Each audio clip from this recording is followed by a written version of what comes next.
नमस्कार मित्रांनो. लग्नानंतर होईलच प्रेम या मालिकेचा आपण आजचा एपिसोड म्हणजेच 31 ऑक्टोबरचा भाग पाहणार आहोत. कालच्या भागात आपण पाहिलं की पिहू, काव्या आणि विक्रम काका लाईट माळा वगैरे लावत असतात आणि त्याची चेष्टा मस्करी करत करत घरची कामे म्हणजेच दिवाळीची आवराआवरी चालू असते. आणि मग आपण आजचा एपिसोड पाहणार आहोत ज्यामध्ये भरपूर काही ट्विस्ट असणार आहे प्रेक्षकांनो. पार्थ काव्याला पडताना वाचवतो आणि रम्या आणि सुनीताचा धमाक्याचा प्लॅन आणि काव्य आणि जीवाची रेकॉर्डिंग हे सर्व ट्विस्ट आपण आज पाहूया. आपल्याला सुरुवातीला नंदिनी किचनमध्ये फराळ बनवताना दाखवले. ती किचनमध्ये करंजी तळत असते आणि तेवढ्यात मानिनी काकू येते आणि म्हणते, लाडू वगैरे पण बनवून झाले का तुझे? वा वा, छान छान. मग नंदिनी त्यांना म्हणते हसत की तुम्ही त्या खोडकर गँगमध्ये अडकलेले दिसताय हो ना? आवाज येत होता मला तुमच्या धिंगाण्याचा. मग मानिनी काकू तिला म्हणते, हो ग बाई, खूप धिंगाणा लावलाय त्यांनी. अगं तुला सांगते, एक वेळेस पिहू आणि काव्या तरी पाटापाटा काम करतील, पण त्यांना जर जे विक्रम काका जॉईन झालेत ना, मग तर सांगूच नको बाई. नुसता धिंगाणा लावतात ते सर्व. आणि मग ते दोघे हसायला लागतात.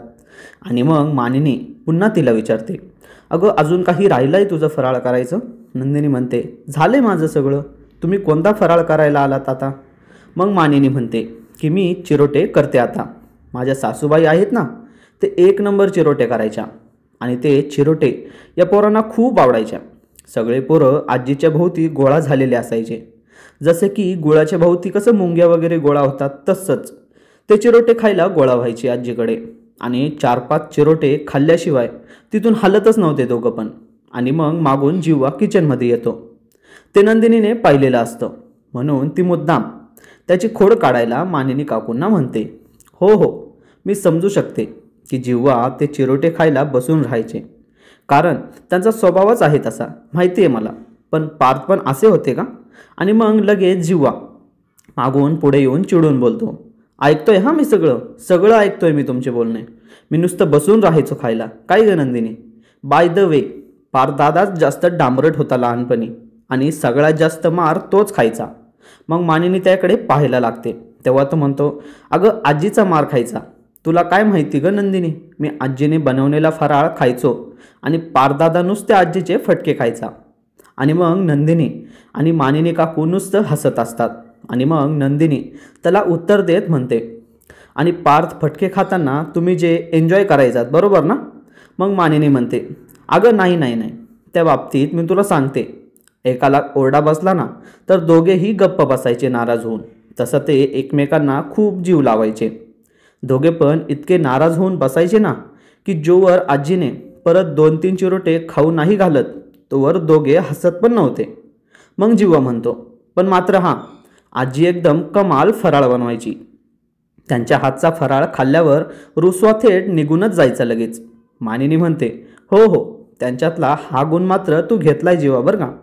मग जीवा तिची मस्करी करत म्हणतो, हो ना, हा गुण मी घेतलाय ना, मान्य आहे ना तुला?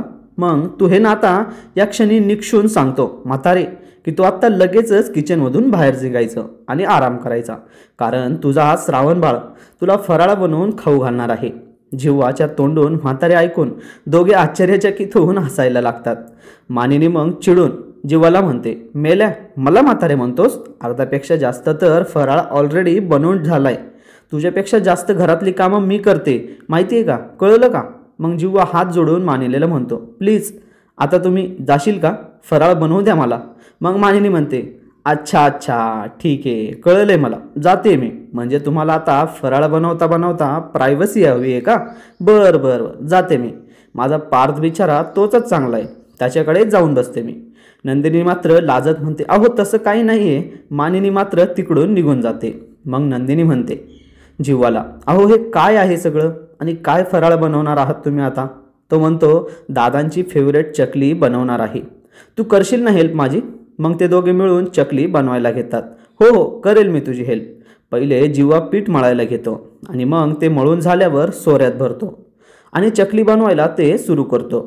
मस्त मराठी रोमॅन्टिक सॉन्ग लागलेले असते. त्याला चकली बनवताना पाहून नंदिनी मात्र त्याच्याकडे प्रेमाने पाहतच बसलेली असते. आणि मग मानिनी आणि पार्थचा सीन दाखवला आपल्याला प्रेक्षकांनो. पार्थ आरशासमोर आवरत असतो. तेवढ्यात मानिनी काकू येते आणि म्हणते, काय हिरो, एवढा नाट्टापट्टा करून चाललात कुठे तुम्ही? बाहेर चाललाय का? अगं मी बाहेरच चाललोय. मग मानिनी म्हणते, अरे बाहेर वगैरे कुठं जायचं नाही हां. आणि वेडे, तू गोळ्या पण घेतलेल्या नाही आहेस. चल पहिले गोळ्या घे बरं.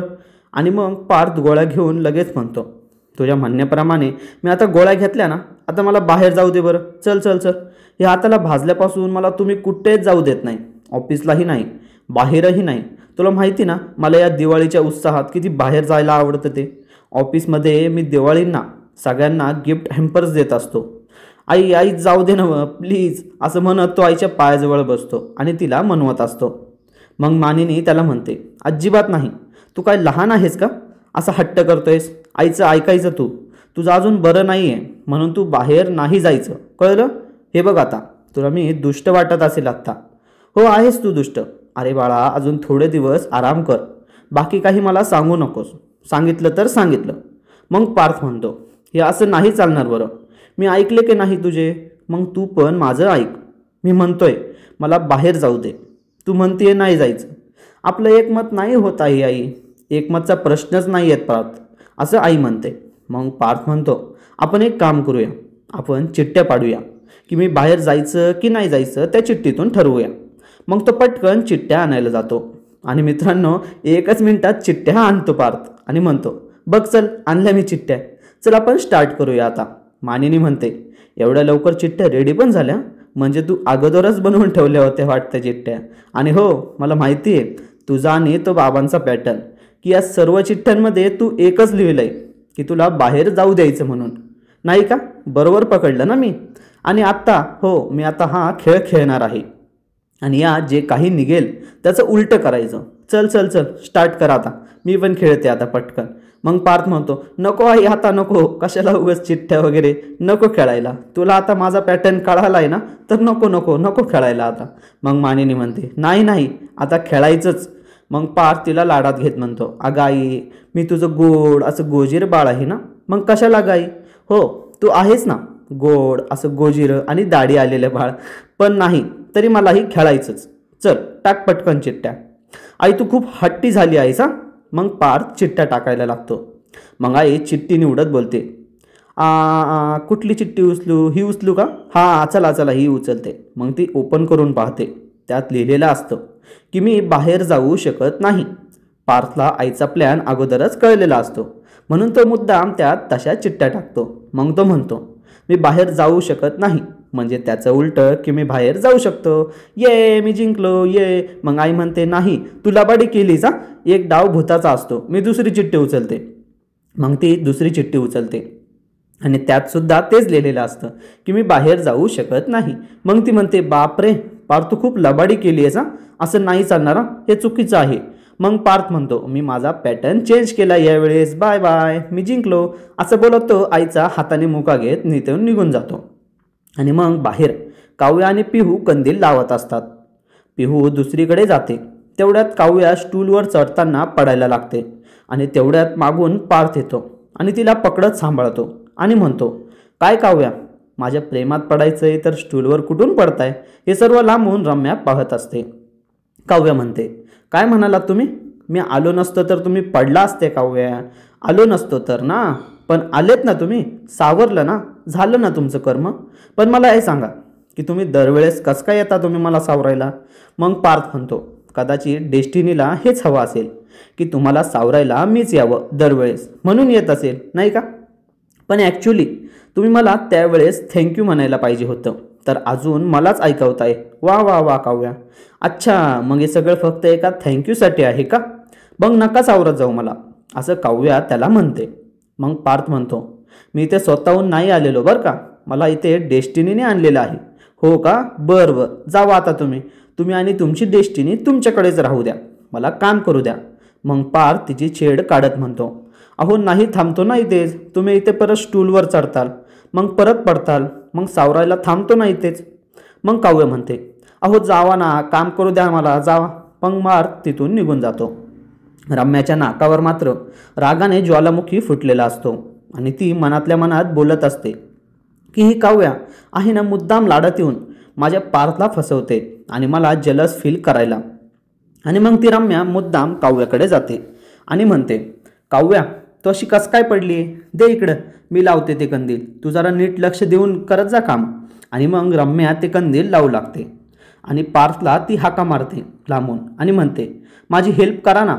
आणि मग ती कंदील हातमध्ये घेत स्टूलवर चढायला लागते आणि मनात म्हणत असते की काव्याला काय वाटलं की पार्थ फक्त हिलाच पडताना सावरू शकतो काय, आता बघ म्हणा. पण प्रेक्षकांनो, आता सांगू का, पार्थच्या हातात मात्र मोठा फटाक्याचा बॉक्स असतो आणि तेवढ्यात काव्या मागून पार्थला हाका मारते, देशमुख जरा इकडे यावं. आणि रम्या इकडे मुद्दाम पार्थच्या केबेत यायसाठी पडते, पण पार्थ काव्याकडे जायला निघतो आणि रम्या मात्र धपाकने जोरात खाली पडते आणि ओरडू लागते, आई ग पार्थ. तेवढ्यात काव्या तिला उचलते आणि म्हणते, इकडे आहे मी, तिकडे नाही, तुझं लक्ष कुठं असतं. रम्या नीट लक्ष देऊन काम करायचं ना. आणि मग पिहू तिकडे येते आणि म्हणते, काय झालं हो. मग काव्या तिला सांगते, अगं रम्या मॅडम पडले आहे माहिती आहे का. मग पिहू हसायला लागते आणि मग रम्या पिहूला ओरडते जोरात की गप्प बस. मग काव्या रम्याला उत्तर देत म्हणते, तिला कशाला ओरडते ग, चुकी तुझी आहे, तू लक्ष नाही दिलंस म्हणून तू पडली, त्यात तिची चुकी नाही काही, आणि मुळात तुझी सवयच आहे तोंडावर पडण्याची. आणि मग रम्या हात झटकत लंगडत तिथून निघून जाते आणि हे सगळे हसत असतात. मग बाबा तिथं येतात आणि मग पार्थ त्यांना आईला कसं चिट्ट्यामध्ये हरवलं ते सांगत असतो आणि आपला नवीन पॅटर्न बनवून तिला कसं गंडवलं असतं आणि फटाके आणायला तो बाहेर गेलेला असतो हे सांगत असतो. आणि मग म्हणतो की बाबा तिकडे किचनमधून खमंग चकलीचा सुगंध येतोय वाटतं, मी तर चाललो बाबा. आणि हो, त्या स्टूलवरून सावकाशा, नाहीतर हॅट्रिक व्हायची तुम्ही कंदील लावता लावता आणि मग तुम्हाला सावरायला आईला यावं लागायचं. आणि पार्थ मग चकली टेस्ट करतो आणि म्हणतो, मला नाही जमत राव एवढं छान चकली बनवायला, तू कशी बनवली जीवा. मग नंदिनी म्हणते, अहो पार्थ सगळ्यांना सगळंच कसं जमेल, जसं तुम्ही काव्याचं चित्र काढलं ना तसं जीवाला जमणार आहे का पार्थ, सांगा बरं. जीवाच्या चेहऱ्यावर हे ऐकून 12 वाजलेले असतात आणि जीवा मग पहिलं आठवतं की कसं काव्याचं मोठं पेंटिंग तो काढायचा आणि तेवढ्यात त्याचा हात भाजतो. आणि मग नंदिनी म्हणते, अहो काय हो तुम्ही, लक्ष कुठं आहे तुमचं, हात भाजलाय तुमचा, माझंच चुकलं, तुम्हाला गॅसपाशी नको येऊ द्यायला पाहिजे होतं, आधीच तुम्हाला आगीपासून धोका आहे. रिलॅक्स रिलॅक्स नंदिनी, एवढं काहीही नाही झालेलं. पार्थ मात्र हसत असतो आणि हो, यापुढे मी नीट सांभाळून काम करील बस. आणि मग नंदिनी म्हणते, अहो तसं नाही हां, तुमच्यासोबत अगोदर जे झालंय ते आठवून खूप भीती वाटते मला आणि तुम्ही या गोष्टीची चेष्टा करताय. मग जीवा तुला म्हणतो, सॉरी सॉरी, नाही करणार मस्करी. मग पार्थ जीवाला म्हणतो, अरे माझी हेल्प करशील, मला माझ्या मांजरीसाठी फराळ बनवायचं, ते शिकवशील ना मला, तिला करंज्या आवडतात वाटतं. मग जीवा सांगतो, अरे लय सोपं आहे, असं म्हणत करंजीची रेसिपी त्याला सांगायला लागतो. जेव्हा त्याला करंजीची एवढी मोठी रेसिपी सांगतो ना प्रेक्षकांनो, की पार्थ म्हणतो, अरे ही तर खूप छोटी रेसिपी झाली रे, जरा अजून थोडी मोठी रेसिपी सांग ना. मग जेव्हा हसत म्हणतो, चल आता आपण बेसनाचे लाडू बनवतो. आणि मग त्याची रेसिपी सांगायला सुरुवात करतो आणि मग पोह्याचा चिवडा सांगतो. असं एक एक सांगत तो सांगतच असतो. आणि मग नंदिनी म्हणते, अहो शंकरपाळ्याचं पीठ मी मळून ठेवलंय, तेच शिकवा तुम्ही पार्थला. मग जीवा म्हणतो, हो हो ठीक आहे, तसं पण ते काव्याचे फेवरेट पण आहेत शंकरपाळे. मग नंदिनी म्हणते, तुम्हाला कसं माहिती हो. मग जीवा आपली बोबडी वळवून बोलतो की ते आईसमोर काव्या सांगत होती ना तेव्हाच कळलं ते, बाकी काही नाही. आणि विषय बदलून टाकतो आणि शंकरपाळे करायला लागतात ते दोघं हसत खेळत मस्तपैकी शंकरपाळे बनवत असतात. आणि हा एपिसोड मात्र इथेच संपतो आणि आपल्याला आता उद्याच्या भागात पाहायला मिळणार आहे की पार्थने केलेले शंकरपाळे त्याच्या मांजरीला म्हणजेच काव्याला आवडतात की नाही. आणि काव्या टेस्ट करते शंकरपाळे, तेव्हा तिच्या तोंडून नकळत अगदी जीवाने केल्यासारखे झालेत शंकरपाळे असं निघतं. आणि प्रेक्षकांनो, सगळ्यांच्या तोंडावर सगळे बारेच वाजलेले असतात. आणि सुनीताच्या प्लॅनबद्दल पण आपल्याला पुढील भागातच पाहायला मिळणार आहे. तर प्रेक्षकांनो, आजसाठी एवढंच होतं. आणि हो, हा भाग तुम्हाला आवडला असेल तर व्हिडिओला लाईक आणि चॅनलला सबस्क्राईब करायला विसरू नका. बाय बाय मंडळी.